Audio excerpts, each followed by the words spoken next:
Yo, welcome to episode 14 of Into the Foxhole. It's here with your boy Ed. You know, it's your boy Craig. Yeah. Aw, damn. Yeah. So 2015 is coming to an end. Good year. Good year. We're going to talk about what was the hype games and what was the good games played this year. I'm not even talking about anything that was new that came out 2015. As like, though we did help ourselves to some day one purchases and help us up new shit. Granted, there was a lot of good shit that came out this year. You know, there was a lot of nice things that came out, but not necessarily what we played. I would agree. I don't know if everyone is essentially playing all the new games that come out and not playing. I mean, somebody has to be going back and playing that pile of shame. We're at a point right now in gaming where so many fucking games released. There's no way in time we got that your ass is not playing we're it. like, what, it's like 7th generation, some nonsense. So there are games that you know you wanted to beat, but you just, shit happens. You know, like, you got that new job, maybe you had a baby, whatever it may be. Shit gets in the way, and you can't beat those games that you wanted to beat. Agreed. And we're going to talk about our particular games that we've kind of put off until this year when we finally conquered. And that's a lot, apparently, that came out this year. Like, Agreed. This year was like the year of finishing shit. Yes. I mean, I think like every year is like a year of finishing some shit from the past. Because of how time-consuming gaming is, and I would say this only applies to a very small percentage of gamers in terms of the most hardcore. Absolutely. Because most gamers, I don't believe, would be packing on this much games. Like, we literally have, and I kid you not, people, bookshelves full of games. Absolutely. So it's like, because we're playing lots of games and we might have like well over 50, 60 games on our Steam list or whatever, it's like, we're going to go through lots of games throughout the years, and it's like if we purchase it, it's never with the understanding that, oh, I'm going to beat this in a day. Yeah. And sometimes it's like, I might beat it this year, I may beat it next year. We want to. We would like to say like, oh yeah, I'm going to destroy this game, but then sometimes, shit just happens. Yeah, you know? I mean, sometimes you're either not feeling the game, or you decided that you're not about that life. Exactly.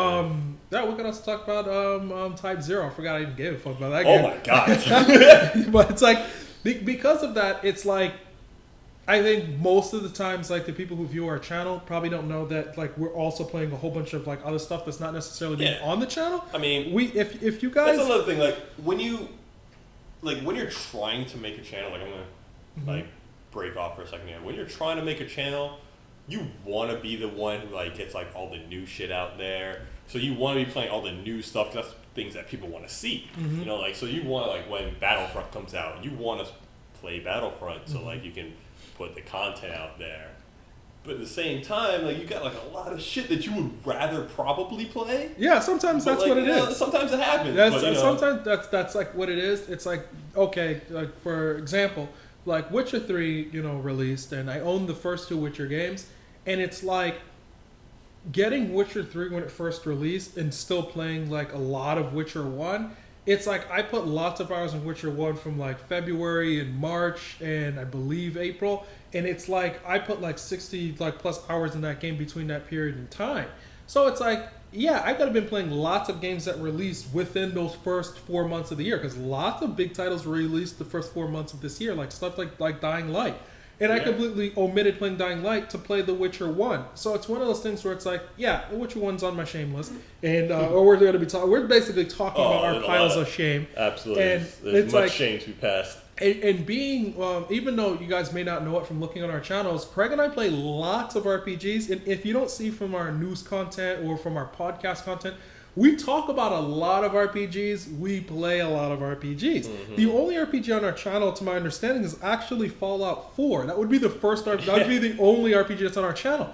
But with the exception of that, we play lots of RPGs. And one of the reasons we don't even put them on our channel is because length of time and because we're also playing older RPGs. I mean, would you like a 100 episode fucking Let's Play of an RPG? Yeah, I mean, it's gonna it potentially be like way over 100. And it's like it's like games that we played this year and we spent a lot of times this year. It may not necessarily be what was off at the time that we were putting on the channel at the time when we first started doing this channel. We love you guys. If you're watching our podcast, you listen to us speak about nonsense all the fucking time.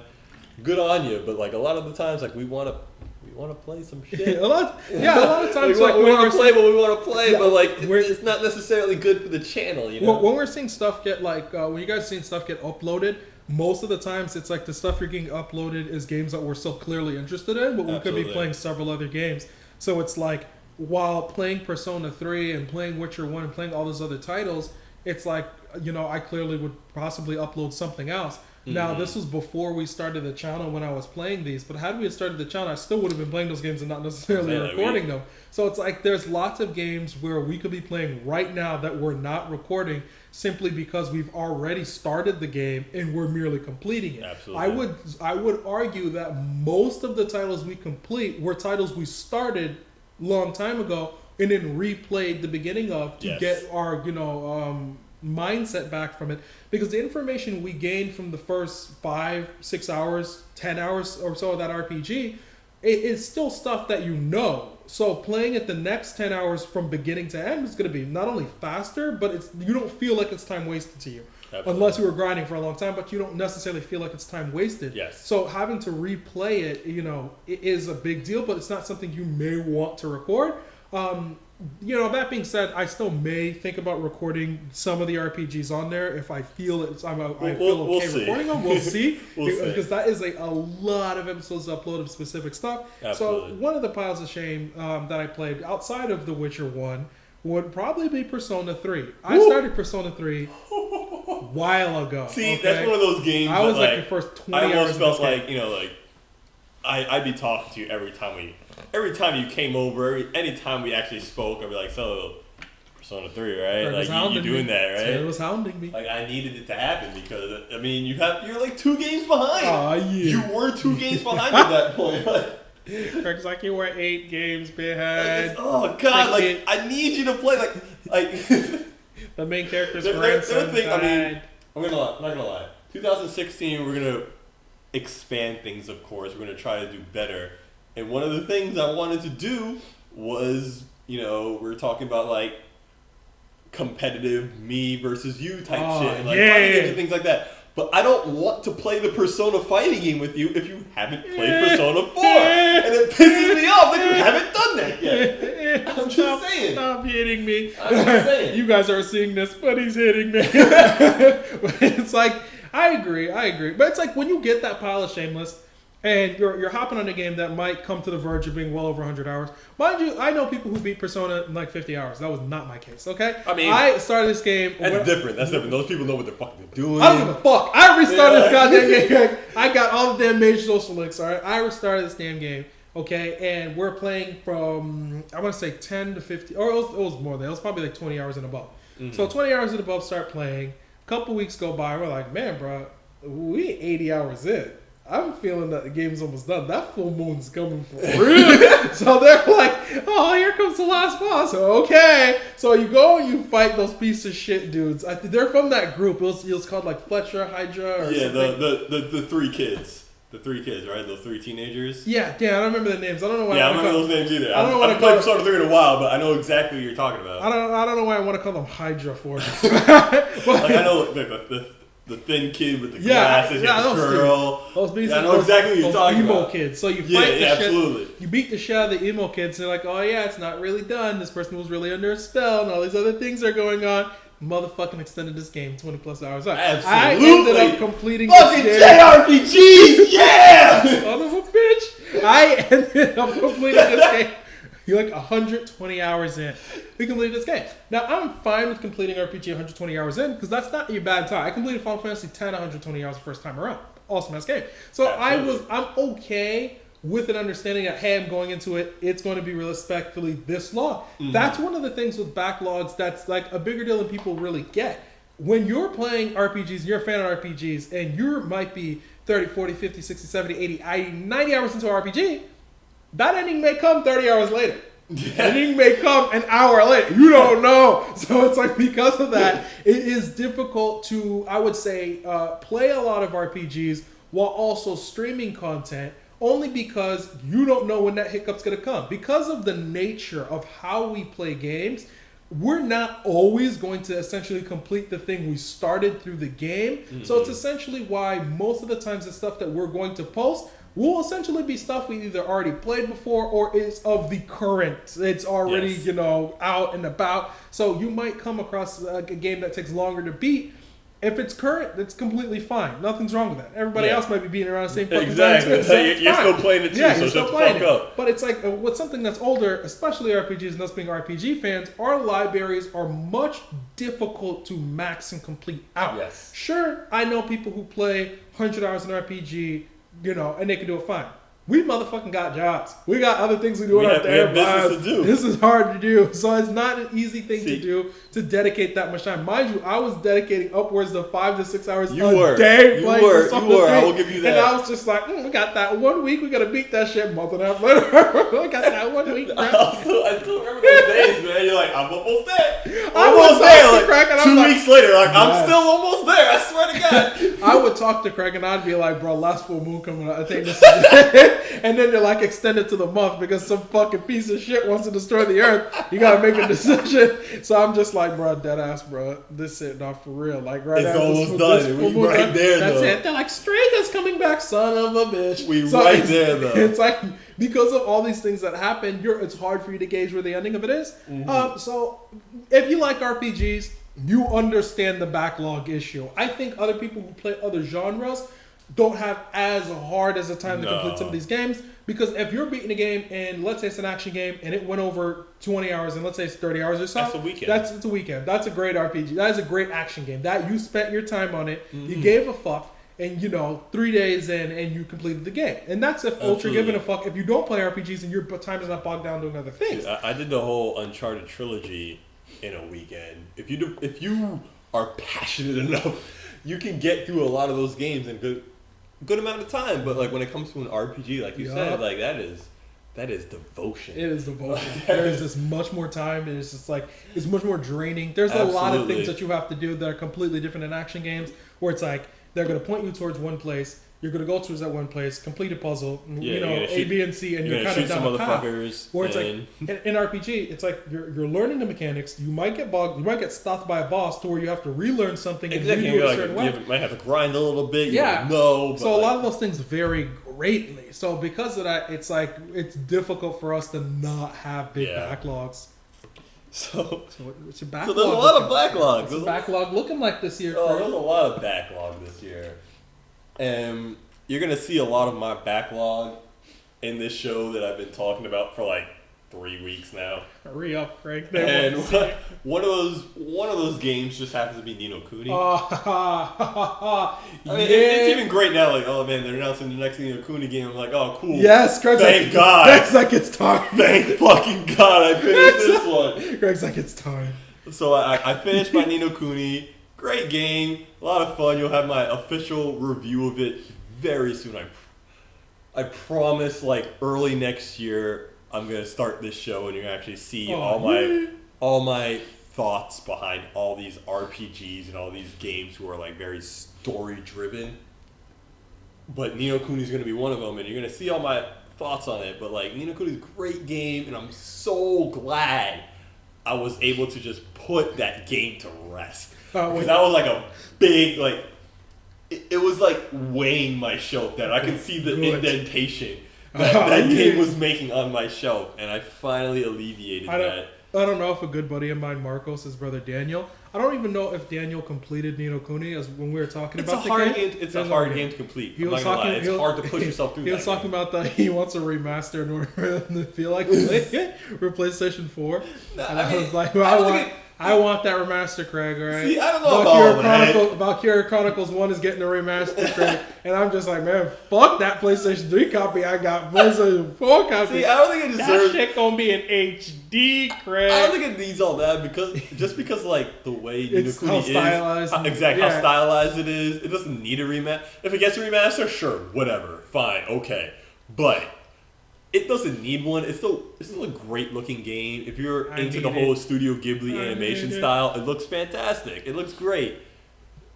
But like, it's a hard game to get through. I'm not gonna lie, it's a hard game to get through. When you there's a lot of completed shit. There's a lot of shit you gotta do. When you completed it this year, was it a completion from a continuing game, or was it start finish over again? It was start finish. Oh, okay, see, because that's how yeah, because I'm one of those guys who like you step away from it from too long. Exactly, you I forgot. have to restart. Yeah, of course you're gonna forget some of the story stuff. stuff. So I restarted the game, especially because I needed recordings. True. I needed recordings for the show I'm trying to do, so I needed it for recordings from beginning to end. So I recorded it all, so I started my game over. Because it's so like I did the whole thing, and when I tell you I devoted myself, I like cut all ties. Oh, yeah. I wasn't talking to nobody. I wasn't texting nobody. Phone was off, thrown in my closet, and it was just me, my television, and my PlayStation 3, and we fucking completed that shit. I know sometimes people, and I won't say any names, but sometimes people have like specific opinions based on playing games either by giving yourself a set time to, or giving yourself obligations, or essentially giving yourself your own ultimatum to get it completed. Certain people have opinions regarding that, making it sound like well, it shouldn't have to be that way. The way I look at it is with gaming, it's just like any book or even any show. Yeah. You are devoting lots of time and attention to get Absolutely. it complete, not necessarily by force, but if it has to come down to I'm going to basically make it easier for me to view this piece of entertainment, then you're going to do it. Yeah, At the end of the day, there are things that I've sort of forced myself through, and I was happy at the end of the day because I was like, great. man, I'm so happy I sat there and put the focus to actually playing this, because it's a way better game than what I originally thought it was going to be. Mm-hmm. So it's like, that's good in the respect of gaming, because Granted, you're not like, just talking about 20 hours. You're talking about sometimes over 100 hours Exactly. of That's something my that huge you point, may or may not like, and at the end of the day, you may love what you Like play. a lot of times, you have to devote a lot of time to a game. Yes. So a lot. Like you want to if you want to play a game and you want to beat a game, you have to devote even for like an action game, for like a tiny game, like let's take Call of Duty, which is like the most minimal standpoint. Like you have to literally devote 6-7 hours to this game, whereas you want to watch a movie. I was just gonna say that. Yeah, you want to read a book. It's not going to take as long. It's like when you're if I devote an entire time to a 300-page book, it's not going to take me 7 hours. Exactly. It won't. So it's like when you consider like a film or something, and you might spend 2 hours watching that film. That's not a big deal. It's not. So it's like it's easy to sit down, watch a movie. No one's gonna put that much emphasis on such a thing. Absolutely. But when you're playing a RPG that could span the 100 hours, yeah, you're gonna have to sit there and say, I'm going to put down the time, and I'm going to set my own schedule of how many hours do I want to put into this. Yes. Because it's not like other genres. You have to essentially learn so much mechanic of the game in terms of how the world works, how the currency works, what do you level up, what are the quests, what were you currently doing on the quest. Exactly. You need to know those things. In other games, it's not as. Like sometimes you're playing let's say for example something like BioShock. Because you're always pointed to the direction of where you need to go, and it's kind of like down that linear path of here's where you need to go for all these different objectives, you never go there several months later and say, oh, what was the 3 hours that I spent before this? BioShock easily is a 15-hour to 20-hour game. So you don't need to go that far back in order to complete it to get where you needed to be at, or even to get the narrative of what was going on. But in an RPG, it's bigger. You might say that those 20 hours could fucking be the beginning of an RPG. Absolutely. So because of what we played with RPGs that could span, 120 plus hours, those 20 hours could still be like the first couple areas of the game. They don't even get into the nitty and gritty. So it's not merely just the time being spent, it is the energy being spent. You are learning the mechanics of that game. And it's completely different than other genres. So with that said, I don't want to get too far into what it takes to beat a game, because I feel like it's a whole nother podcast. Oh, it is. And this is the last podcast of the year, so I want to talk about the games that we played this year. Film it. So what's another game that you beat this year? Oh yeah, so we've been cleaning out that backlog this year, and like I told you, I was playing The Witcher 1. Right. Witcher 1 simply because 3 was coming out, and even Peace Walker because 5 was coming out. So it's like I played Witcher 1. I'm still at the ending of the game, but majority of the game has been beaten. Right. Love it. Happy I went back and played it, only because it's like, for me to care about Witcher 3, I need to care about 1 and 2. Right. what's 3 to me if I didn't play 1 and 2? Yeah. I don't personally care that I didn't, get in the meat of Witcher 3. In fact, I even regret buying Witcher 3 when I did, simply because I'm not even playing it. Right. So it's like playing Witcher 1, playing Witcher 2, I say game at your own pace. And it's like at the end of the day, this is the entertainment thing that you want to play. Mm-hmm. And it's almost like the difference between reading, like we were talking about books, reading a shorter novel versus reading an entire saga of books. Yeah. So it's like the saga of books, you have to really say, is this good enough for me to spend X number of possibly hundreds of hours of reading a book that could be thousands of pages versus the short novel that could take less than a weekend. So it's like sometimes that's what you have to do as someone who's consuming these games, because you're not just talking about, okay, after 5 hours, I'm done with the game and it was okay. We're talking about 70, 80 hours. So I had to literally get down and have on a timer, okay, I'm going to finish doing, my work at home. And after I'm done logging out of the site doing work at home, I'm going to spend this number of time exercising. And then after that, I'm going to have between this hour and this hour to essentially just sit down and just play The Witcher. Yes. I had to do that to myself to get me playing Witcher. Witcher 1's a great game. Happy as fuck that I played it the way I played it this year, because that time that I devoted to say, here's my timer for 5 hours, helped me get into the game much smoother had I played it otherwise. Sure. Simply because I gave myself that time to understand the books in the game that you have to read, the spells that you get to learn, the whole bestiary of learning all the creatures. You really get to learn who Geralt is and learn how he is as a Witcher. Right. So in some weird, ironic way, as a player learning the game, I am pretending to be Geralt learning the mastery of the thing he does. So It's like you kind of get to the game and learn how the quests are done, and even 20 hours in, you're still learning those things. There's still different things they're throwing at you. So it's like I got to really enjoy the next 40 hours after the learning of the 20 hours, and I got to enjoy those next 40 plus hours much better. So it's like Witcher 3 is more enticing to me, more interesting to me now after than it was before, but I still have to play 2. So I don't really see me playing Witcher 2, Witcher 3 literally probably mid next year to early next year, simply because I want to get my experience from playing the third game from what I played with the first 2 games. You'll get that a year from now, we'll see. We'll see. But it's like next year we're going to be like, we trying to change Switch. We're trying so hard to get to Witcher 3. I'm trying. This is what it is, bro. Craig's like that game was free. It's like great game's $2 right now on Amazon. You see a tear roll down my cheek. But it's like my major backlog, I would say, would be Persona 3 and Witcher 1, because those span near 100 hours. Absolutely. And it's like the rest of my other backlogs were much shorter. Yeah, see, I feel I'm glad that you got through, because there's a lot of, again, we all have our backlogs. Every gamer has their backlog. I don't care who you are. You don't just, if you're that guy who just buys a game, beats it, and only beats it, and then once you beat that, you're like, oh, now I'm going to buy another game? Fuck you. Envy you aren't a gamer. You. I don't know who you are. That is bullshit. This guy is completely. No one says like, oh, I can't buy another game until I beat this one. No one says that. I don't do that. No one does that. No one does that. The only thing I do in terms of time constraint that I give to myself is I essentially just say, well, what energy am I going to be spending to complete said game in a period in time? Mm-hmm.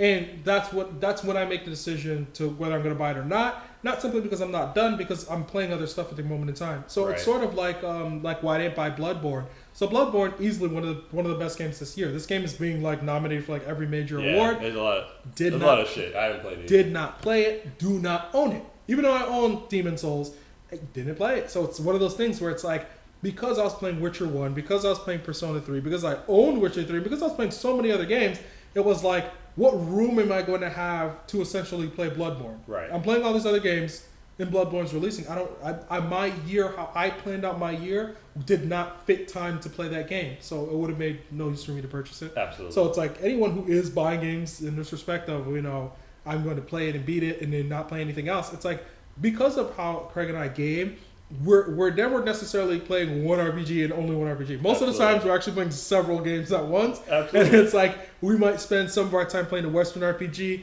move aside, play a Japanese RPG, move aside, play a multiplayer game, move aside, play a fighting game. That's sort of how we go play games. I personally, when I have my set of games that I'm playing at the moment, I have my my hardcore game, it'll be like a long ass RPG.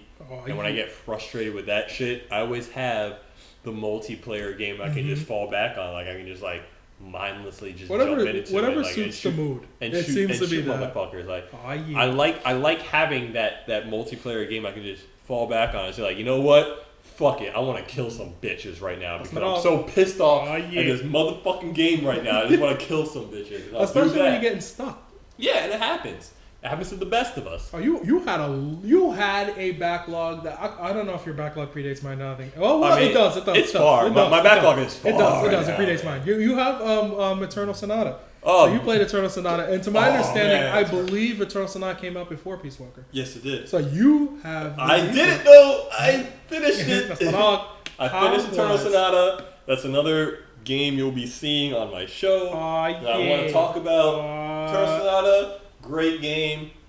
If you're into like, I mean, do you like Chopin? Is that? It wasn't turn-based, was it? It was like action-based. It was action-based. So you kind of moved around. I confused that. If you like Chopin and you like want to know about like how he like the moments that happened before he died and shit, like you want to know about Chopin's life, good game, I guess. Japanese with the damn classical music. Also, that's a weird thing. Like, there's a Japanese developer out there who's like, man, I really love Frederick Chopin. I want to make an RPG fantasy world around Frederick Chopin. Who was out here, bro? Namco. No one wanted it, but like he's like, I can make something of this. That was when That was when Namco was going YOLO and they was just throwing money at anything. They're just like, we're not giving a fuck. It is a game, all right. That is a game that I will be talking about. Like I'm upset because I want to talk about these games, but like I also want to like save it because there's a lot of what you're going to talk about. There's a show that's going to be like stated over. There's like a bi-weekly show coming that's gonna tell you all. Yeah, this shit. I say some of our review stuff. So some of the stuff we might talk about regarding the games won't necessarily cover stuff like specifically or in depth like any other review stuff we're going to do. But we will talk about it nonetheless. Absolutely. One of the games that Craig and I both played. It's pretty badass. You and I both played Walking Dead Season 2. Well, you played Season 2 closer to after it released than I believe I did. I played it this year, and I loved it. Walking Dead Season 2. Oh, yes. Part of my backlog, and I was like, oh my god, thank you. Yay. Like, I think I beat that this year too, but like earlier this year. It was definitely earlier than you. Too, because I recall you were telling me. It was definitely earlier than you because I remember you telling you like you need to fucking finish this game. Because oh my god, I loved Season 2 of The Walking Dead. That was on my baby backlog, and oh my god, I was very happy I beat it. That game almost had me into tears. That's some of my even like because it's our last like backlog thing we'll talk about before we talk about all the current stuff. I gotta tell you, I was loving Walking Dead. So it's like one of the greatest things I love about Walking Dead Season 2 is essentially the character between, or the relationship that you have between this main character now versus when you were playing Lee. So playing Clementine, it's like I love it so much. It's like you have it where Clementine is essentially now on her own, and she's with Amid, and she's with the other chick's name, which I completely forget. So while being with Amid, and Amid passes in the beginning of the game, you can't do shit about it. And you go on, and there's all these twists and turns. You find out there's some people that are alive, that aren't alive. And spoiler, because honest to God, you probably should have played Walking Dead Season 2. You find out that Kenny, character in the main game, is actually alive, which is nice, big, like, spin-off. So considering how Season 1 ends and how Season 2 begins, it just ends, Season 1 ends so great, and Season 2 ends just megalithlically. So it's like, I'm excited for what they're going to do with the third game. I was happy I played this game this year. It's one of my favorite games that I played this year. In fact, I would go on a limb and say the adventure games I played this year, like Life is Strange, like Until Dawn, like Walking Dead Season 2, like Everybody's Gone to the Rapture, are some of my favorite games I played this year. Now, I can tell you right now, it's a huge deal. Like one of the games I wanted to talk about, but that's good. So finish your statement, I'll talk about mine. It's a ginormous deal. These games are something serious, and I'm giving a fuck. It's a huge deal to the point where if I'm telling you my top 4, top 5 favorite games that I played this year are not necessarily falling into all of the AAA big budget stuff that released with deep intuitive gameplay stuff. That's just personally how I personally like to play. But I could say that my top stuff would be stuff like MGS5, stuff like Fallout 4. But Until Dawn, Everybody's Gone to the Rapture, and all those things all go into that category of my favorite experiences because it's like you leave off with this interesting story and this interesting narrative, and then you just feel like, wow, I could have got 2 or 3 or 4 other games exactly like that. Right. So it's like, that, of course, I would kill for another, Metal Gear in the same, respect like 5, but that's not a wish that's like, man, I hope that comes next year. That is a wish like 7, 8 years and may never happen again. Dude, so could you imagine if like every single game that came out was just like as packed as Metal Gear Solid 5? Well, not like we wouldn't be able to live our lives. Not invisible, Craig. We're going to live our lives. Craig's like, life. How do we live it? So it's like, there are lots of great titles that release. I would say that's the last of the backlog that I would want to bring up. Mm-hmm. Everything else we talked about here on end is all the new stuff that released, all the stuff that was 2015 games. True so that. What would you like? Before we go into that, because like, just because we talked about adventure games, I want to talk about another like milestone that I finished too. That was Broken Age this year. Yeah. Like, I want to say, like, I finished Broken Age, and god damn it, I felt the same fucking way. Like, Jesus Christ, I loved Broken Age. Craig's like, what was I missing? Like, I felt so bad because I finally, I'm not a huge fan of adventure games. Like, point-and-click adventure games are, like, hit and miss to me. It's either, like, out of the ballpark or just, like, freaking like beat into the ground terrible. I would say most that I played I liked, but generally speaking, it's like, well, most that I did play I also like specifically wanted to play like the ones that were already highly regarded anyway. I don't know if that's fair. But yeah, so you played Broken Age, man. Broken Age was one of the finest constructed games. It just put you in this world that immediately captures your interest no matter what side, because I don't know if you've played it, but you have 2 choices of 2 different characters you can choose from at the very beginning, and both their stories intertwine with one another eventually. But no matter who you pick, immediately your interest gets captured. Mm-hmm.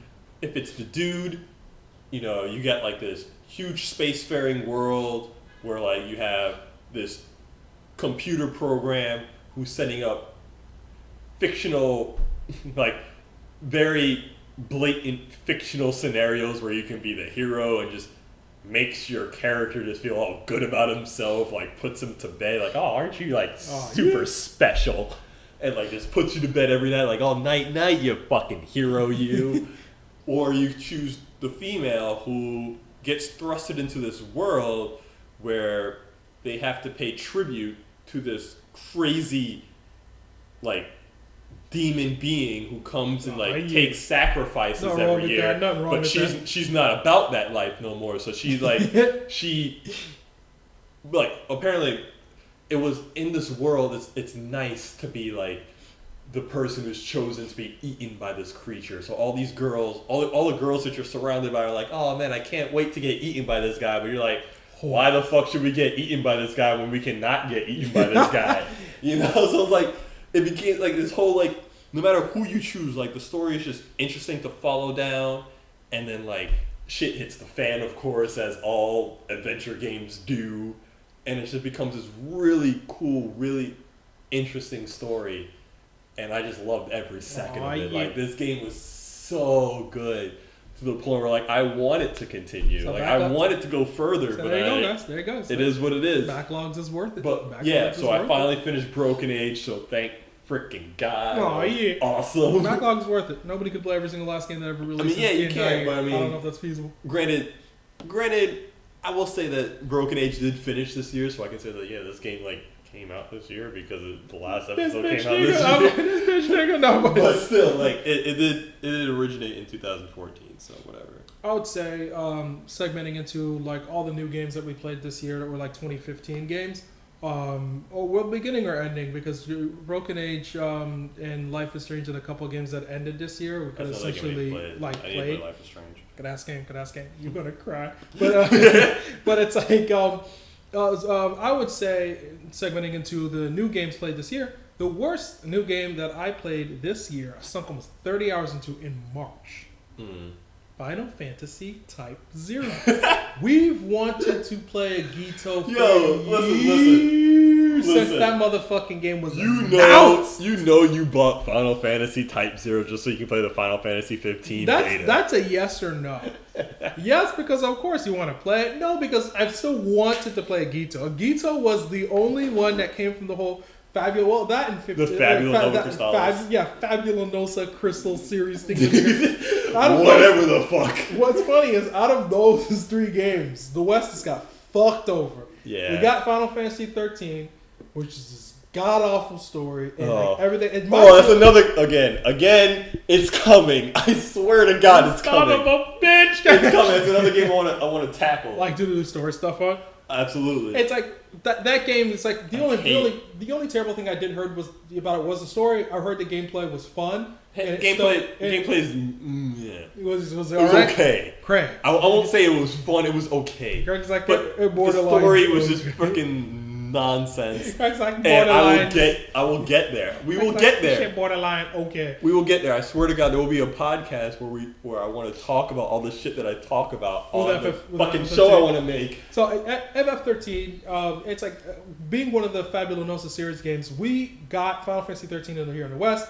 We didn't get a Gito, and clearly nobody got Final Fantasy Versus. So it's like, basically, out of the 3 games that they made up for this shit, like the West got the worst. Absolutely. And we didn't even get the other one. So it's like, I wanted to play Gito for a long time. Since it was a PSP game, so I wanted to play a game for a very long time. Right. So finally, it coming on PlayStation 4 and HD on my birthday, so of course you're happy. Yeah! So I'm like, kid. So I'm playing it. You're all excited. We're like, awesome, kid. First, 5-6 hours. Wow, this is kind of interesting. 6-7 hours. Wow, it's starting to get really bad. This game, 30 hours to this game. This game is horrible. I would not recommend somebody fucking play this game. I was getting bored of this game so fast, Craig, and I was just like, fuck this. Yeah, I'm not playing this game. I haven't played it, so I have no opinion on it, but I've heard bad things.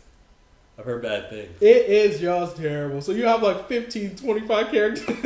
Now you got like 15. And you have I think it's like 12 characters or so. So you have a large number of characters to play. They all have their own different unique movesets, but you just get overwhelmed because the game is not necessarily about 2 or 3 people. If the game was just about 2 or 3 people and you essentially told the individual story between these 2 or 3 people in a realistic story, I would care. Like Suikoden. Yeah, it's like, but the game's not that. It's just like, well, here are these 12 dudes. We might say some stuff about these people. It's not deep. It's not engaging. It's not even a real story. It's just basically a fucking bio of the person. They're like, hey, he grew up here. He knows this girl, and they knew each other. Man, there's a relationship thing going there. It's like, who the fuck cares? The guys don't even. The game's not even about those guys. Like, who the fuck cares about any of this shit? Like, this is completely off topic. I'm sorry. I'm a kid. But you know what game that does that really well is the Fire Emblem series. The Fire Emblem series knows how to put together a good amount of people. Like, it's the only game series. I mean, I haven't beaten any of the Valkyria Chronicle games, so I don't know if they do it as well as this series does. But Fire Emblem, they have a way of giving you all these freaking people, and even though not all of them have complete backstories and have complete synergy, hey, this guy is wants to kill the main bad guy just as much as the main character wants to kill the bad guy type shit. But they give you enough backstory that you give a fuck whether they die or live. Oh, yeah. Type shit. I don't know if they do that in Type 0. I haven't played it. But with Fire Emblem, especially my two favorites, which are the GameCube version, which was just Fire Emblem Path of Radiance, and the Wii version, Fire Emblem Radiant Dawn. My two favorites, I played a couple of the Game Boy ones, but whatever. Those two, just there are so many good characters in those games that you just give a fuck about. And then when they die, they do a good job fleshing them out. Yeah, and then they have the whole permadeath thing too. So when they die, it's just no, I'll never hear from you ever again, type shit. You get upset. He had story stuff he was gonna tell you. You'll never hear again. You get upset. You don't want to see them die. I want to know. I want you to be okay. I want you to be happy with your brother or sister that you got reunited with because of my freaking mercenary company that we established here. It's with this game, it's they don't really do anything like that. It's a horrible game. It's one of the very few games I'd say that I bought this year, brand new day one, that I do not like. Rest of the games I bought this year, day one, I actually like. Yeah, and I fucking hated that one. So it was a game that I did not care for this year in regards to brand new games. That sucks.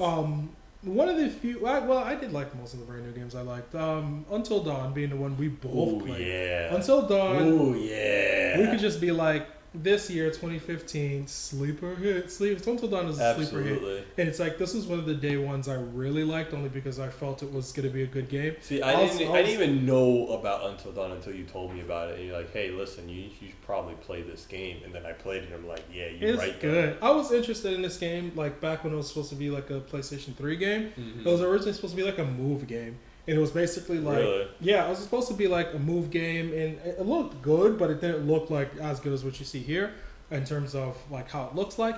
And it's like originally when the game was like first being made on PlayStation 3, it was like it had the move controllers, but the concept of, well, you're playing these limited number of characters and all these characters die throughout the game was interesting enough for you to say, okay, maybe they are onto something. It sounds like a really new, interesting concept. Yeah. So them taking that from PlayStation 3 to PlayStation 4, which is now the hip thing to do now, them taking it over to that next platform, makes sense. I think what's strange is because of the development or because of how long the console generation was last generation, I don't know if many developers knew when the new ones could come out or not come out. So it's like some of them were still working on games that were still supposed to be PlayStation 3 games. Right. And then like with PlayStation 4 and Xbox One coming out, like that sort of transition happened between everybody saying, all right, hold the motherfucking phone, throw this bitch over to PlayStation. It's like that's what I think is going on with a lot of games nowadays. Mm-hmm. So that happened with Until Dawn, but I didn't know if it was going to be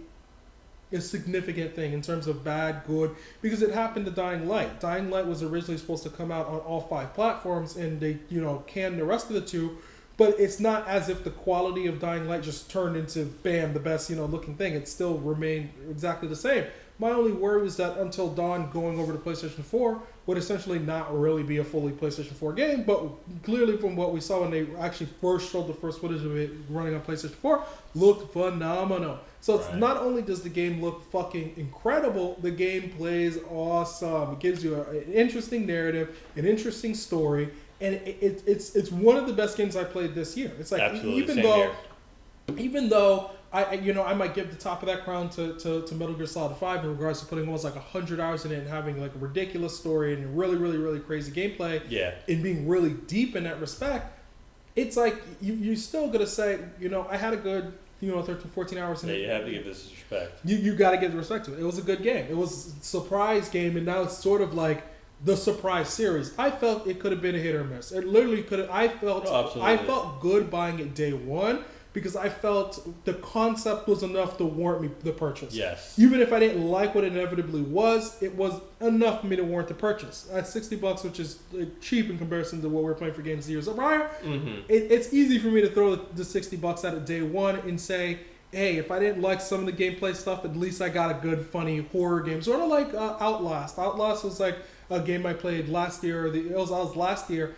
And it was a short horror game, but like I played it, in front of Adam and Jason, our good buddies. We got good LOLs from it, and I feel like we got short LOLs from playing Outlast. And if I played this and it was like Outlast and it wasn't as good, I still would have been fine with it, just with the horror aspect or just for the comedic LOLs. Here's a good 10 hours. This fucking game is fantastic. Absolutely. It is not an LOLs, once over, forget it. It is you could play a game once, twice, 3 times. The story is great. The characters I'm still are great. thinking about going back because there are certain characters that I want to live and I want to make sure that they live. You need to know. And it's just, like they just craft it so well that like you grow it.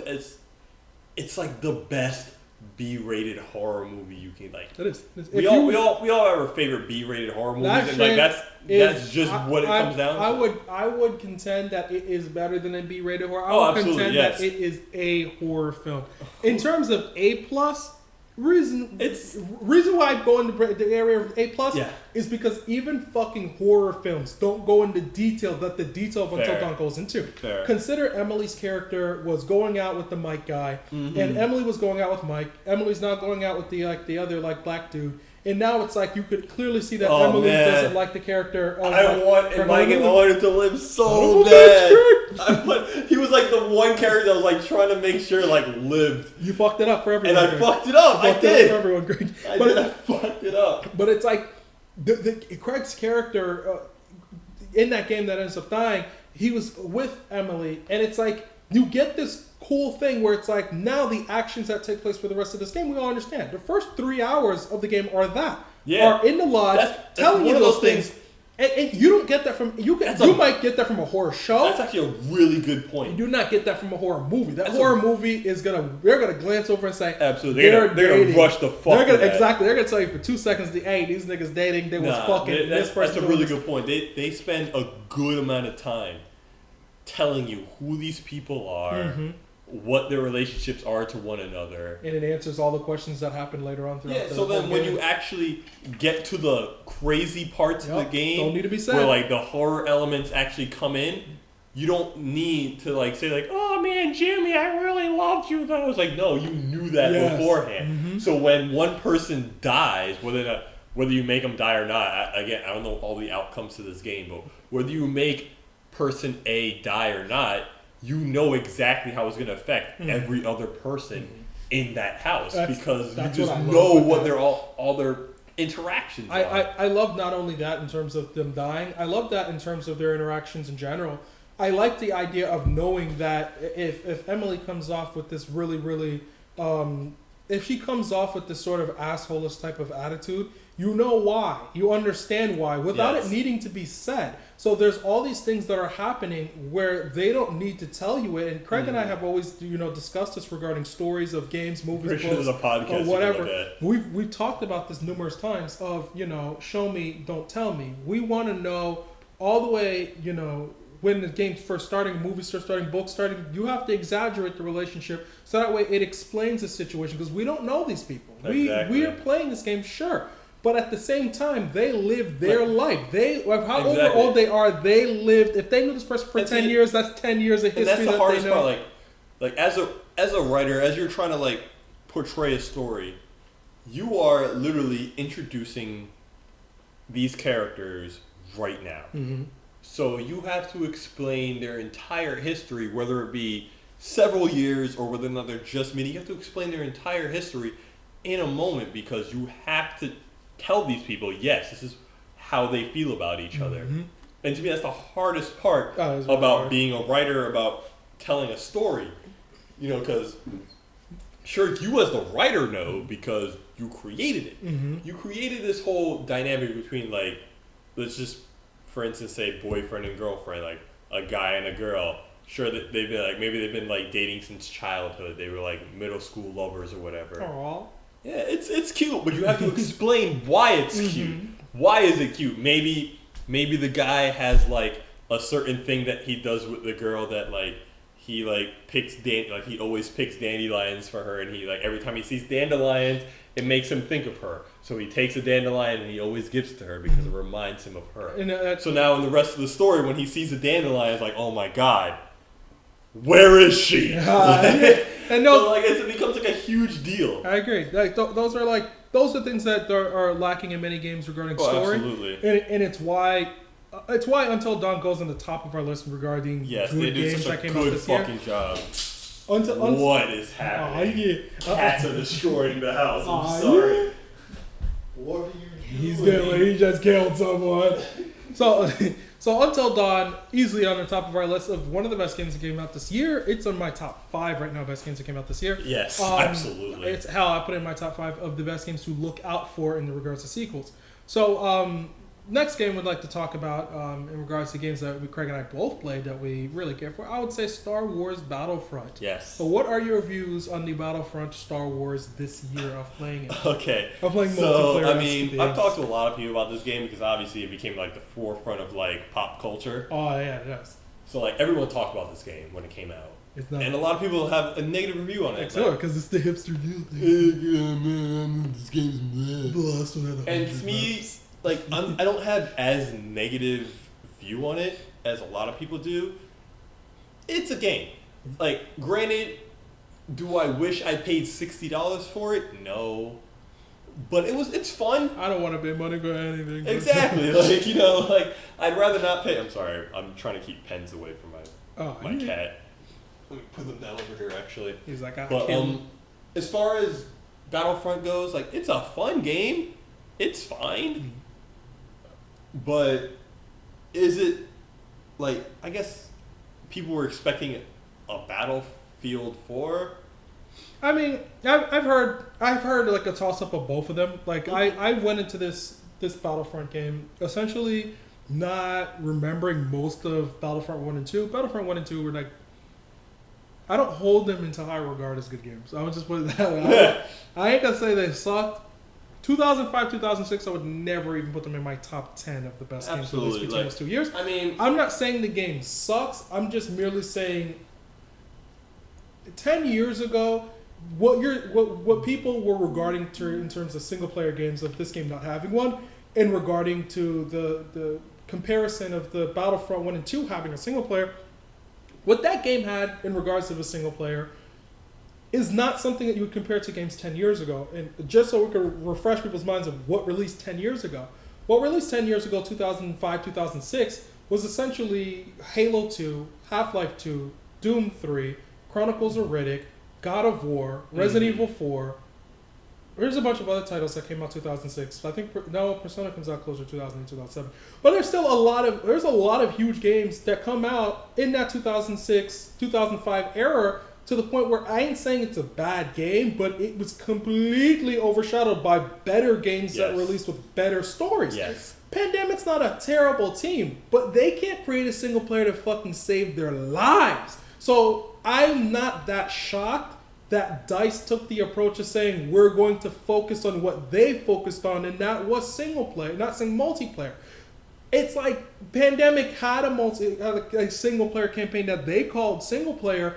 Realistically, to today's standards, no one would ever call that a campaign. It was essentially, here's some narration in the beginning, here's some multiplayer map with bots with terrible AI, and here's some story stuff in between. I don't remember it being a good game. In fact, I don't even remember it coming close to something like the first Killzone. First Killzone is a really good single player, but I never put Killzone single player on being Battlefronts. Killzone single player stands on its own. It's very clear that Guerrilla's strength is making single player content, and that sometimes multiplayer goes in the back burner. That is not how Pandemic is. Yes. The bulk and the meat of its existence was the multiplayer portion of Battlefront, bar none. They did not fucking make that game to make a single player narrative of this deep story, because we got that with Knights of the Old Republic, we got that with Republic Commando, we got that with a lot of Star Wars games that generation, so I could never say truthfully that I was jumping and excited to see a single player game from a game that doesn't even have a history of even having a good one. Yes. Let alone by a team that isn't even known for doing that. So DICE doesn't do good single player games. You know, Craig knows that I play Battlefield. I literally have thousands of hours in the Battlefield series. Oh, I know. I hear it all the fucking time. I do not play the single player in Battlefield. It sucks. It's not good. I don't know what to tell people who are like, if only it had a single player. Are you sure? To say if only it had... To say if Battlefront were to have a single player is almost like saying if KOTOR had a multiplayer, that it would be like Battlefield. Oh, it would be like Halo 2. It would be like Gears of War. But look at this, Craig. Never mind. Are you sure? Are you sure? Never mind that BioWare is not, they're not Bungie. They're not all of these teams that work hard on their multiplayer stuff. The people that think that you could just add a single player campaign, bam, Battlefield, or excuse me, bam, it's going to be like Bioshock, it's going to be like Half-Life 2. Bullshit. The team has no history of it. I went into Battlefront never caring about whether a single player existed or not, because I knew the team itself doesn't even make good ones. Consider I own the Battlefield games and I don't play the single players in Battlefield games. So what would I really be looking forward to by DICE? I think people are living in this what-if fantasy of what if they made one. Well, their history tells you it wasn't going to be good. You're living in this world where it was going to be this megalithic game, and I hate when people say this, the most regarding the subject, is the possibilities of what it could have been. Oh, it had potential of what it could have been. By a fucking team that doesn't do the concept. If you played Mass Effect, would you really expect BioWare to fucking top DICE, top Bungie, top Turtle Rock, top Respawn, top Infinity Ward, top the fucking teams who are the best at multiplayer games? The fucking other teams that just do multiplayer games can't top the teams that do multiplayer games. Absolutely. So how would a team like BioWare go and top someone like DICE? So why would DICE waste their time to say, we're going to have this deep narrative in this deep story? There's a reason why EA got Amy Hennig. There's a reason why they got Jade Raymond. There's a reason why they got the developers that they got to work on the single player stories. Because those teams don't necessarily do shit like that. Mm-hmm. So if you're going to do something like that in terms of a concept, get the people who are the best at it. I'm not expecting Turtle Rock, who did Counter-Strike and who did Left 4 Dead, to make a story and evolve. What fucking history do they ever have of making that? Yeah. So why ask them to? Last time I remember, the fucking multiplayer that was in Bioshock 2 wasn't the shit. Were you playing multiplayer in Bioshock 2? Did you spend hundreds of hours swing there? I even forgot there was multiplayer in Bioshock 2. I'll never play that shit. If I beat Bioshock 2, I won't even spend a minute into multiplayer. Absolutely. You have to understand. I didn't touch it. If people are going to ask for features, and this is just what I want to end the rant on with Battlefront. If people are going to ask for a feature, at least ask for the thing you're asking for from a team known to make it. Yes. There's no use in saying what it could be. Even when people say this about Evolve. At the end of the day, it's like fucking saying, oh man, Blizzard, oh my god, why? Why did you make StarCraft and RTS? That would have made a fine first-person shooter. How do you know? Exactly. What history does this team have of making said concept for you to have believed that they would have made a great one in that respect? No, I agree. I agree completely, which is why, like, when a lot of people come to me because, you know, I mean, you're the Star Wars as guy. You know, like, I'm a huge Star Wars the fan. Official Star Wars guy. I'm a huge Star Wars fan.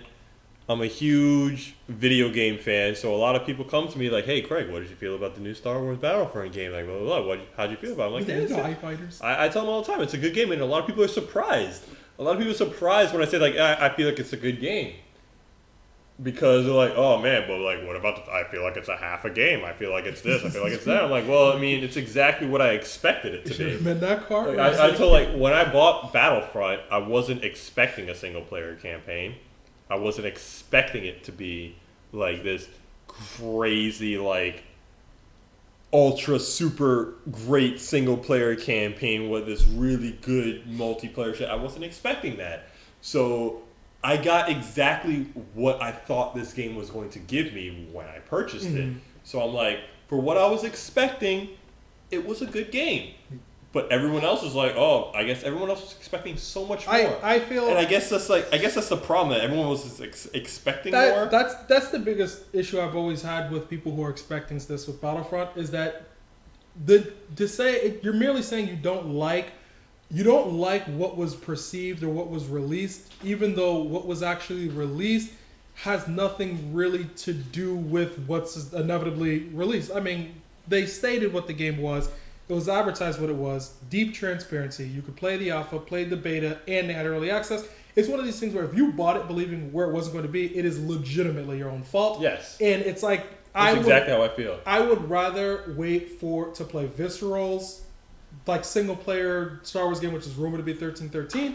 I'd rather play. Is that really coming back? Yeah, I think it's probably 1313, but just set in a different era, and it's just in the same planet. Okay. Because you know more about Star Wars than me, I don't actually know if it's like, if this planet exists in a new thing. Well, 1313 is literally just one of the levels on Coruscant. It's just like, so it's Coruscant. It literally like Coruscant. Yeah, Coruscant is a huge planet in the Star Wars universe, and 1313 is just one of the levels that are like super seedy, where a lot of like the backwater of the planet like hang out, and like, you know, they like get like a lot of the bounty hunters will go there to find jobs and shit like that. There's a lot of bars, a lot of like underground people hang out and shit like that. Everyone knows that. It's where 1313 is where people go to like get like that underground shit. It's like it's like Atlanta or Detroit. Oh, you know? oh God, Greg. This is what it is. God. So it's gonna be like GTA, Greg. But it's like 1313 rumored to be coming back by Visceral. I'm more excited about what they're going to play. Absolutely. I'm more excited about BioWare making Cold War 3, which I think we all sort of know it probably is Cold War 3.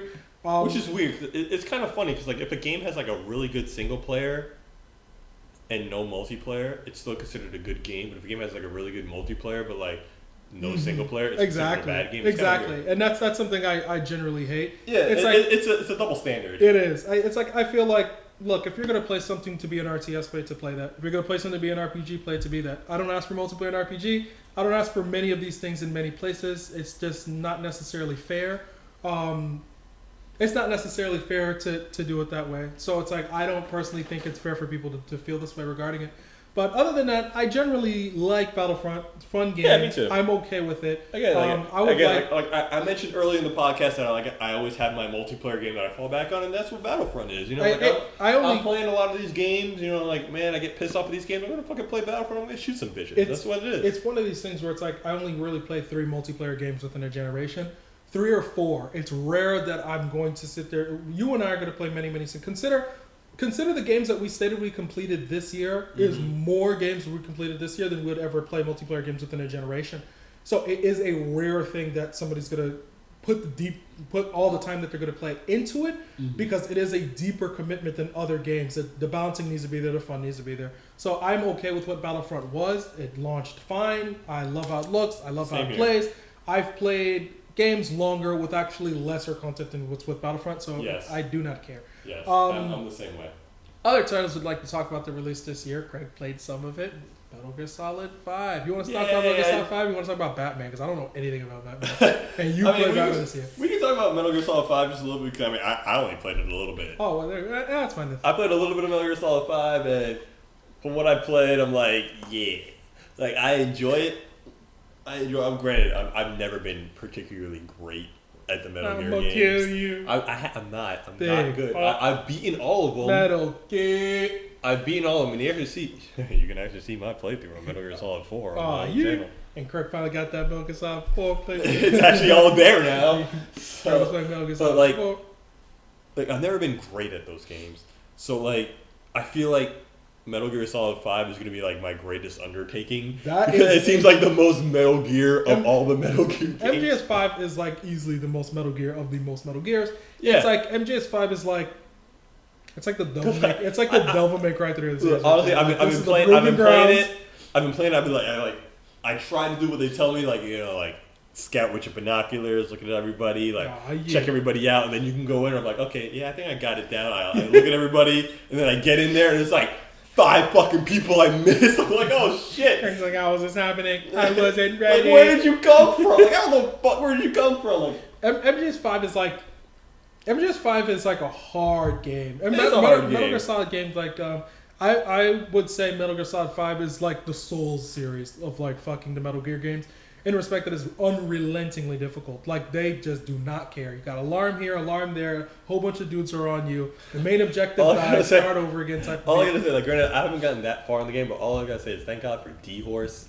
Because there are times where, like, I get in there, I do my objective, and my problem is getting out.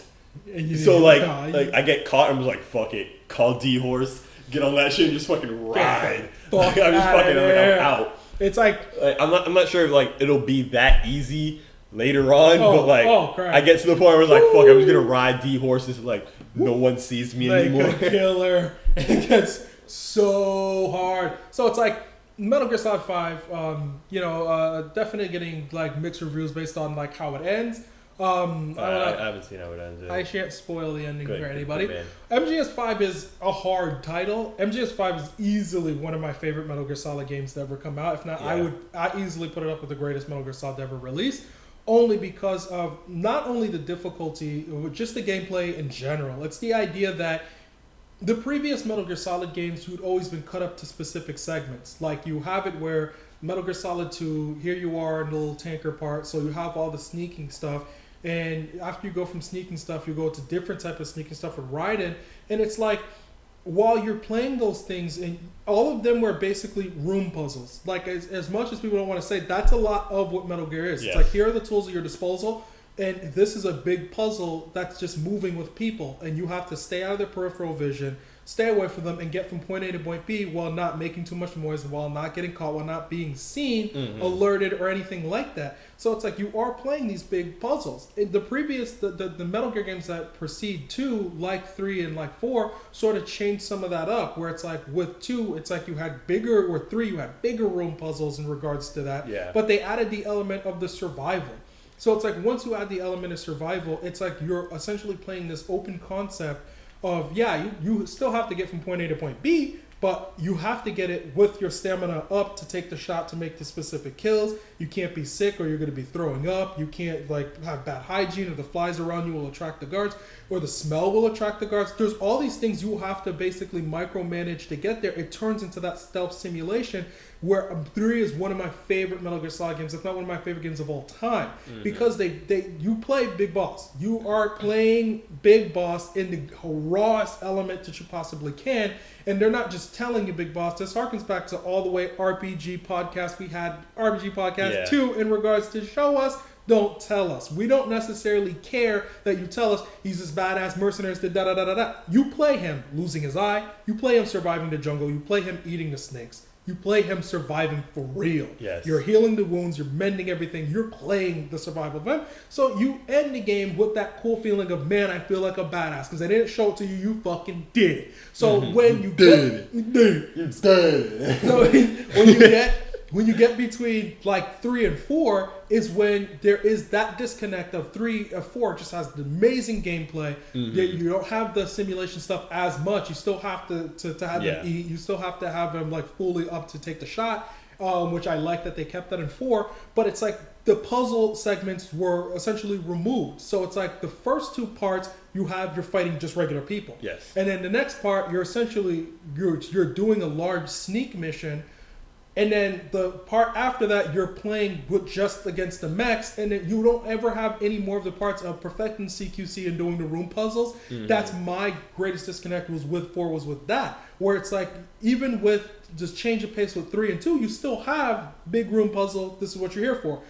If your whole main point in terms of the gameplay of the Metal Gear Solid series is point A, point B, here's the new objective, here's the Nikita to beat the boss, here's the room key to get to the room, here's to kill the guy or to beat up the guy to do A, B, and C. If that is the whole point of it, then all of those games were more so repetitious than anything that's done in 5. In 5, you're essentially saying, here you are in this large open world where we're giving everything at your disposal. You're earning it throughout the ranks of the game to be able to complete these very big, large area puzzles.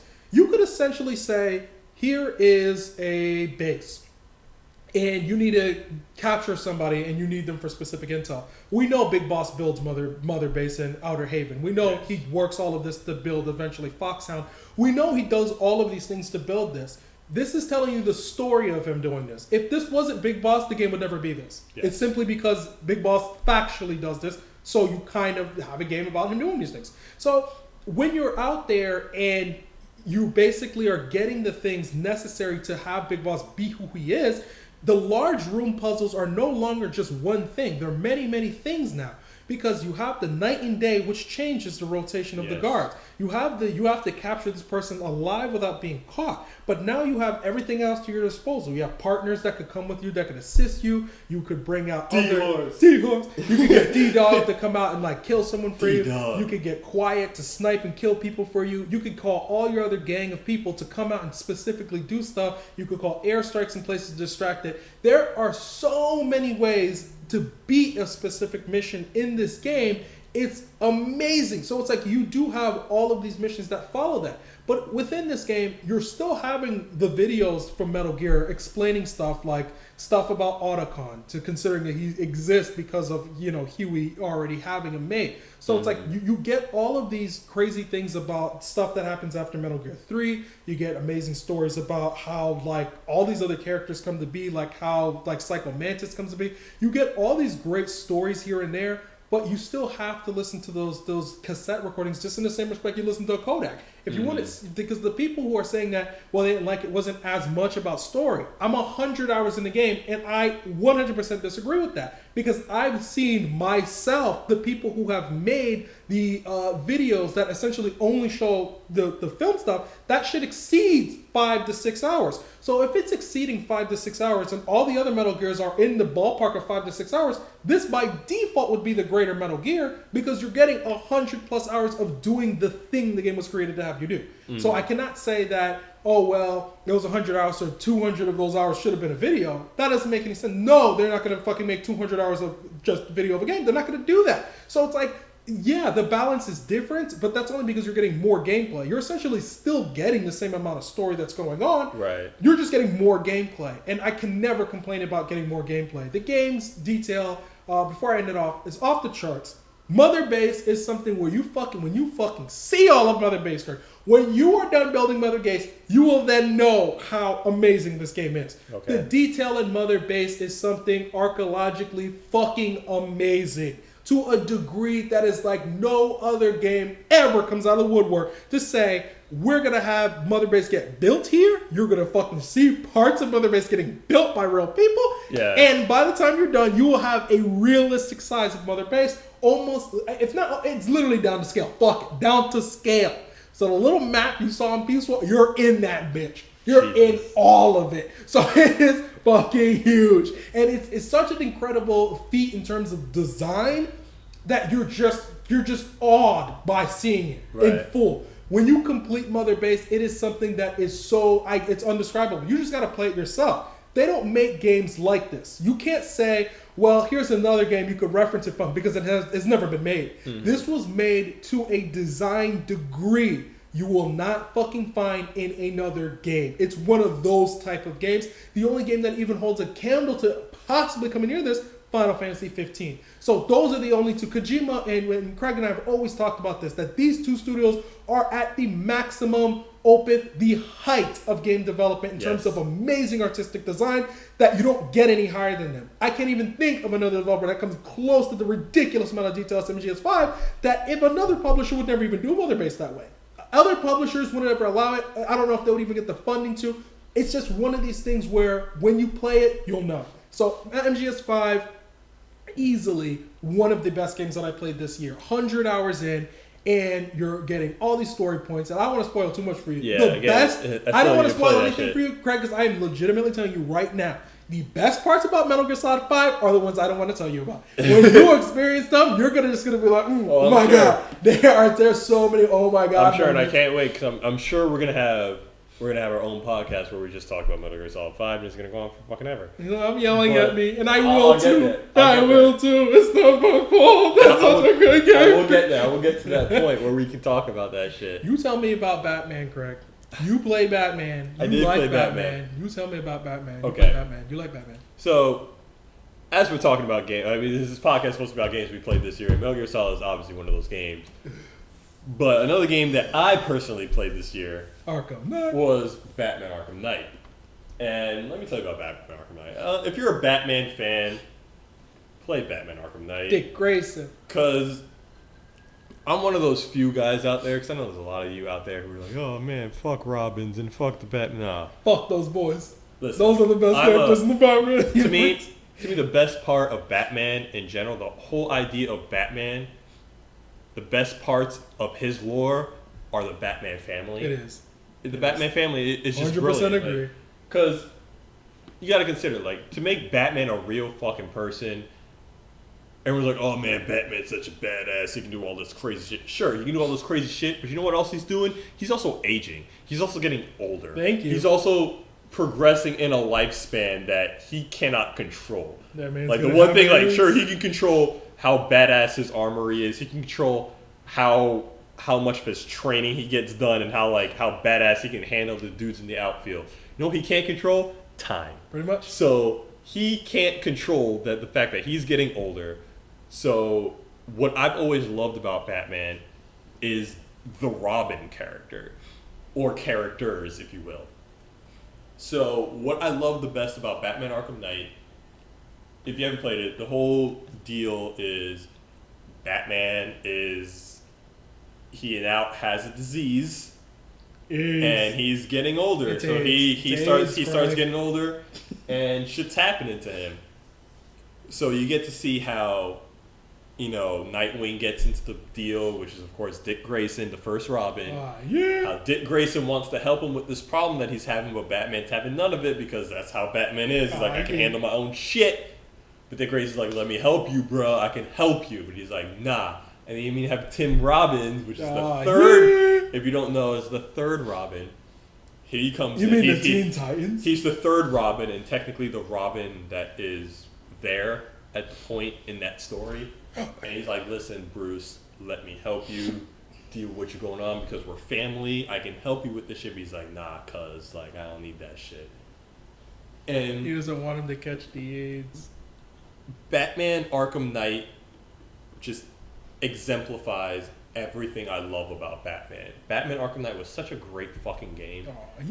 Like, because there are a lot of things I don't like about Batman. There's like, I will be the first to tell you, Batman is not my favorite superhero in the world. And, I mean, I'm sure like, there's like, I see 5 red dots on me already. Oh, get out of here, Chris. Why did I get here? The line is fine. He is not my favorite superhero, but what makes him one of my top, like in my top 5, is exactly what Arkham Knight delves into. Is the fact that like he has all these other lives that he has brought into his lifestyle that he is now responsible for and has to take care of. That it just makes his job that much more difficult. But he still needs them because he can't. The whole lifestyle that he has created for himself has evolved beyond his control.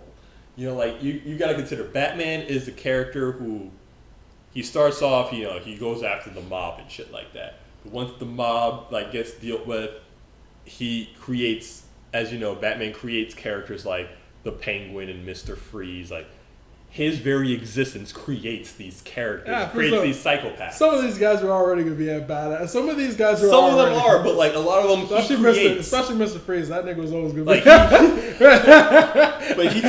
But it's the point, he creates a lot of the bad guys that he ends up taking in. That is true, which I always love that concept. It eventually, like, you have to consider, like, when you do this type of shit, it evolves beyond your control. So you start bringing in help, but when you bring in these people, you are technically then responsible for all these people that you bring into this lifestyle, Which is what I like that Batman Arkham Knight kind of, like, exemplifies. It tells you, like, I did all these things. I brought all these people. Some successfully like Dick Grayson, and some unsuccessfully, which is I don't want to spoil it. When I play the game, sometimes you bring these people in and it doesn't work out. Like, they may end up dying. They may end up doing some other thing. So, like, he brings in all these people, and it just doesn't work out, and it somehow turns against him. And Arkham Knight just exemplifies that perfectly. It's just a great fucking story. Granted, if you're familiar with the comics, like, you can see it a mile away. Mm-hmm. Like, granted, like, even before the game came out, like, I predicted the actual story. Like, I knew exactly what was turning out. If you know Batman, you know how Arkham Knight's going to turn out. But it's still to the point, it has happened before. But to the point that, like, it's still a well-crafted story, and it's still very different than anything you've ever seen from a Batman story before, that it's still a pleasure to go down. You see, like, a lot of, like, finalities of a lot of the characters. And to the point where I always say, like, the actual end of the game was something I would have never expected. Oh, yeah. The actual ending of the game, if you haven't played it already, play it, because the ending was so well crafted that, like, you not only do you believe it, but, like, that's how you kind of wanted it to happen. Okay, like, and you wanted that shit to go down that way. And it was, the story was brilliant. I loved it. I loved everything about it. Batman Arkham Knight was just a worthy successor to the Arkham franchise. Like, to the point where, like, it was one of my favorite games I played this year. It was one of my favorite games I played this year because it's just, in terms the Arkham games were just so much fun as in general. Mm-hmm. But, like, I played Arkham Knight. I'm sorry, not Arkham Knight, Arkham Origins. Good God, Craig! And sure, the gameplay is fun because it's still Arkham, But fuck that story. That game is like, completely passable. That story was doo-doo. Don't fucking bother. Felt like it was a dream sequence. It may as well have been. But, like, there is a good trilogy there. There is now a complete trilogy. If you ignore Arkham Origins, what about the quad? Oh, okay, you're right. There's a complete trilogy there that is just well worth your time, and Arkham Knight just completes it in such a way that I'm really happy I played it. It's such a good fucking game. When Rocksteady says that they're going out of in terms of doing Batman games, and now Rocksteady wants to essentially do something completely different, you think there's room open for a Batman Beyond game? See, Batman Beyond is interesting. Like, I'm gonna say it's interesting because it's hard to like put into words. My goodness, it may not work with the Arkham line of doing things. Terry Monkey. But like Batman Beyond is if you watch the cartoon, it's a good idea. It's a great idea. Yeah, I need that to happen, Craig. Yeah, the fact that Batman, Bruce Wayne becomes too old to do the job, and he recruits someone else. The thing is, like, that's kind of like what he did with the Robins. You know, that's what Robins were supposed to do. They were supposed to carry on the legacy. But it's like we only got 3 seasons. Yeah, like Rocksteady. Don't get me wrong. I love Batman Beyond, and if they can do Batman Beyond, I'd love to see it. I would love to see it because Terry McGinnis is a good character. Terry McGinnis is a good character in the fact that he's not Bruce Wayne, yet he is still like taking on the mantle of the Bat. I like the concept. Interesting. I love the narrative. I love the concept. I think Rocksteady can make it work. Yeah, they probably could make it work. Could they make it work within their own Arkham world? I don't know. I don't think they should. They should just say it's if they make something completely different, like create their own like Batman Beyond trilogy, completely separate from their Arkham trilogy, it could work. But they need to keep it separate. Because I was gonna say, in regards to having it like separate, like they said they were done with the Batman like Arkham series, but clearly they didn't start to Beyond. I love me some Terry McGinnis. I love me some Terry McGinnis.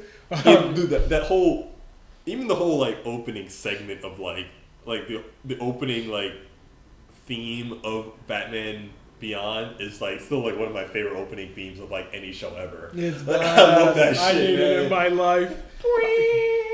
That's what I'm gonna do to get the people to get on board. WB's gonna be like, I don't know. The kids are definitely like the new Batman.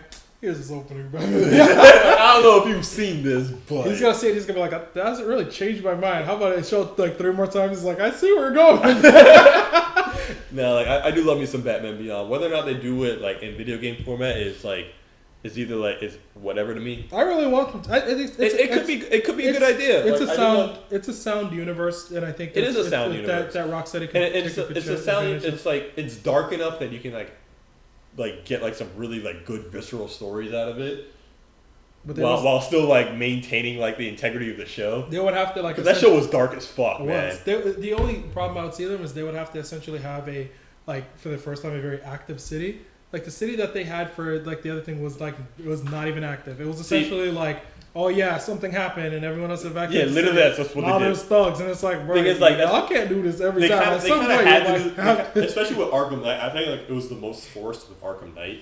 I'm glad you actually brought that up because that's actually really forced in Arkham Knight. They're like only thugs run the city. In Arkham Knight, literally like Scarecrow comes out and it's just like, oh yeah, get out of the fucking city or else I'm gonna kill everybody, and like everyone just evacuates.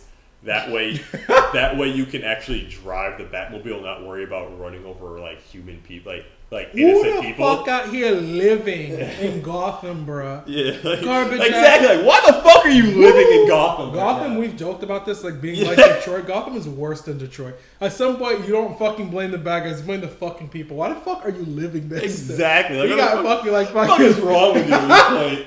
You got fucking like penguins and shit. People freezing niggas.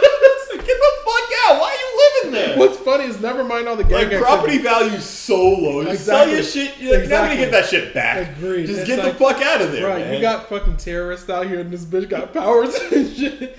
Yeah, you still live in here. Yeah, not to that's mention ridiculous. gangs there. But no, they put that shit like, oh, it's my city, man. I can't leave Gotham. It's my city. I grew up here. And garbage shit. ass like. No, don't give me that I like shit. how like people are like the good part of Gotham. There's a good part in Gotham. There is no good part. There's no good part in Gotham. That good part of Gotham always gets fucked over by someone eventually. It's like there was a good part, but was there? But it's like, but even Bruce Wayne Manor isn't technically in the Gotham City limits. Exactly. Shit was like there was like the outskirts of Gotham. Yeah, it's always in the outskirts of Gotham because you know that a mansion like that wouldn't get robbed if it was inside Gotham. It was like the people who are rich enough that live in, the people that are rich enough to work in Gotham don't live they in don't live in Gotham. Of course. Of course. Of course. They would rather like have that hour commute into Gotham. There's a well, what we're getting at, folks, here, it is a garbage ass city. Absolutely. But I would like. But like, yeah, let's move on because we had some good games. We had some really good games this year. I would like to end it off with, what did you think was your favorite Megaton story this year? In terms of news story, in terms of all the announcements. We had a lot of announcements, and this one's hard because you have to choose between like Ni no Kuni 2, Last Guardian, and like Final Fantasy 7 and Shenmue 3. I don't even know if it's possible to it's hard. pick. Like, to me, it's a toss up between, hey, we're making Shenmue 3 and hey, we're making the Final Fantasy 7 remake. Personally, yeah, I would agree with that. Because like I would love agree with that. Because those are two franchises I fucking love. Like you know me already, man. Final Fantasy is just my thing. I think like, Final Fantasy is Final Fantasy. It's my genre. Like Final Fantasy defined me as a gamer for about like 20 years now. Like literally almost like 20 years. It's defined me as a gamer. And that's just what it is. Like, I love Final Fantasy for so long. And when you're telling me that you're remaking Final Fantasy 7, which is, like, easily one of my favorite games of all time, it's just like, I vomit. I feel every time I talk about it, I'm like, I feel like my body doesn't agree with it much. Like, it doesn't believe that it's happening, that, like, it rejects it, so I just fucking throw up. I feel like the new story of Final Fantasy 7 is one of the biggest. Absolutely.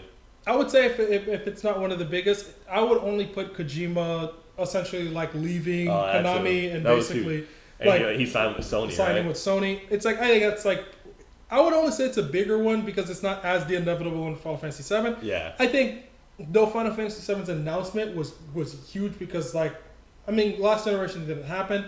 And it's we've all been waiting for it. Yeah, it's the same could have legitimately happened this generation with this game too. Mm-hmm. But it's like considering that we've always felt that at some point in time, because of Square's track record of basically remaking or re-releasing games, we knew that it was an inevitability 7 would come. But Kojima could have potentially, these situations may have never kind of happened. This is true. But to me, what bumps up Final Fantasy 7 so much is like, if it was just an announcement, saying that, hey, we're making Final Fantasy 7 again, like maybe it wouldn't have been as high. But now that we finally got to see what the game looks like, the game. We actually saw it. We saw it in action. I'm just like, got very tight. Oh man! I was like, give me this game tomorrow. The moistness. Craig was like, moist. Oh god, super moist. So I would say because we actually got to see it in action, it definitely bumps it up. I agree because it's more tangible. I would say if anything, Kojima's is only the biggest in terms of magnitude because of what it means for the future of gaming, more so than any of these other games. Could you imagine if they make like a Zone of They are. 3? Oh god, because they are because Yuji, the art director of Metal Gear, was stating like their game will involve mechs. I'm telling you right now, it's going to be a spiritual successor to Zone of Enders. Oh my god! I'm telling you right now. Like, oh my god, I'm screaming already. Is that with something right now? What's even amazing is that Zone of Enders 1 and 2 don't even necessarily follow along a path that ends after the other. Exactly. So it's like they're like disconjoined from one another. Yes, they can be anything. Like with Zone of Enders 2, it's like Jutni, one of the ships that was in the first one, makes like the cameo, but that's about it. Other than that, it's like the Dango dude, his own story is like the only thing within Zone of Enders 2. Easily one of the best mech games of all time. That is hands down one of the greatest mech games ever released. Absolutely. So it's like with those two games, And instead of just being produced, being directed by Hideo Kojima, none of pants got tight. So it's gonna be like, it is going to be amazing because it could be its own thing now. It's not like Metal Gear. That Metal Gear is deeply tied with the characters of its existence. Zone of Enders is a concept. It's an idea. You could make Zone of Enders 3 and not have a single fucking character from the past one. And the only thing you're there for is like the crazy anime-looking people in the mix.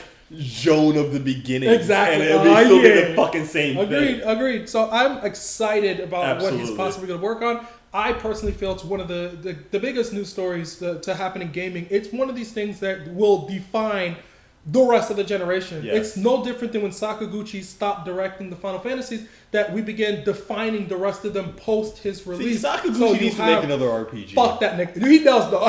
He does. He does. Sorry. He does need to make another RPG. I bring up Sakaguchi because his departure from Square to another independent studio to work for under Microsoft is similar to Kojima making his own independent studio to work at Sony. So I understand that. I don't know what Microsoft's doing with...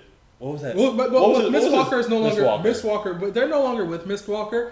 I'm pretty sure like that company closed down, but he's still like saying he's working on projects. He's working on like some fucking like mobile game or some shit like that. He's working on some garbage crap because he can't afford to get. Yeah. But it's like when you're trying to live up to making something to the Oedipus of what is Final Fantasy. That's very difficult. Even it is difficult, but like the thing is, like the name carries so much weight. He created fucking Lost Odyssey, and Lost Odyssey to many gamers is a really solid game. What I've heard is Lost Odyssey. It's a solid game. I love Lost Odyssey. From Lost Odyssey. The only problem with Lost Odyssey is you can only play it on the 360. I'm gonna kill you. We need another RPG podcast. This nigga out here crazy. You know what? That's my biggest problem with Lost Odyssey. I can only play it on the 360. And that's not. And I agree. That's for another podcast. Yes, absolutely. But it's like yeah, it's for another podcast. And I agree with you. I can talk about Sakaguchi for like hours. Sakaguchi. So we would agree that the idea of a creator leaving another one is one of those monumental things that will be defined for a long time now post Kojima Konami. Yes. So this is a big deal because it's like the creators that left Capcom, you know, Kijay and Shinji Mikami and who am I thinking of? DMC guy.